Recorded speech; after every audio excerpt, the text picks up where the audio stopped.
کبھی آپ نے رات کے کسی خاموش لمحے میں آنکھوں سے بہتے آنسوؤں کے ساتھ ہاتھ اٹھائے ہیں، جب دل ٹوٹ چکا ہو اور الفاظ صرف ایک جملے میں سمٹ جائیں، یا اللہ اب تو سن لے؟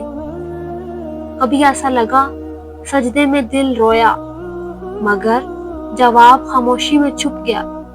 ایسا لگتا ہے جیسے اللہ سن نہیں رہا، لیکن جانتے ہو یہ خاموشی انکار نہیں بلکہ انتظار ہے اس لمحے کا جب دعا کی کلی کھلنے والی ہوتی ہے، جب تقدیر بدلنے کے لیے فرشتے صف باندھ لیتے ہیں اور اس لمحے سے پہلے اللہ کچھ نشانیاں ظاہر کرتا ہے، ایسی نشانیاں جب دل کہتا ہے ہاں اب وقت قریب ہے، میری دعا قبول ہونے والی ہے، جب استغفار کی توفیق مل جائے۔ کبھی آپ نے دیکھا ہے کہ اچانک دل میں توبہ کرنے یا استغفار پڑھنے کا جذبہ پیدا ہونے لگتا ہے؟ یہ اللہ کا خاص کرم ہوتا ہے۔ جب اللہ کسی کی دعا قبول کرنے کا ارادہ کرتا ہے تو وہ اس کے دل کو پاک کر دیتا ہے تاکہ دعا سیدھی عرش تک پہنچ جائے۔ اللہ قرآن میں فرماتا ہے اپنے رب سے استغفار کرو، بے شک وہ بہت بخشنے والا ہے، یعنی استغفار دعا کی راہیں کھول دیتا ہے جب حالات اچانک بدلنے لگتے ہیں۔ کبھی کبھی ایسا ہوتا ہے کہ راستے خود بخود آسان لگتے ہیں، وہ لوگ جو آپ کے خلاف تھے خاموش ہونے لگتے ہیں، اور وہ دروازے جو بند تھے ایک ایک کر کے کھلنے لگتے ہیں۔ یہ سب اللہ کی تدبیر ہوتی ہے۔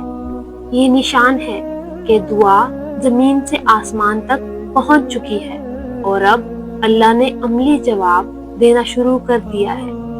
جب آپ کے اندر صبر بڑھنے لگے، جب اللہ کسی کی دعا قبول کرنے والا ہوتا ہے تو سب سے پہلے وہ اس کے دل میں صبر ڈالتا ہے، مایوسی کم ہو جاتی ہے، زبان سے الحمدللہ نکلنے لگتا ہے اور دل کہتا ہے اب جو ہوگا وہ بہتر ہوگا کیونکہ وہ میرے رب کا فیصلہ ہے۔